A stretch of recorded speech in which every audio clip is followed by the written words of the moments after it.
ఇక్కడికి వచ్చినటువంటి TRS party కార్యకర్తలకు అందరికీ మీడియా మిత్రులకు హృదయపూర్వకంగా నమస్కారం. 18 సంవత్సరాలు నేను రాజకీయాల్లో ఉన్నాను. ఎన్నో ఎత్తుకోవాలని చూశాను.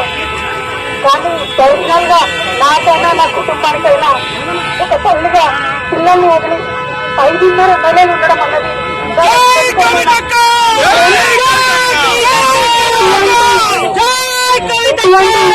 నన్ను నా కుటుంబాన్ని సాధించడానికి తప్పకుండా వడ్డీ సమేతంగా చెల్లిస్తాం. సమయం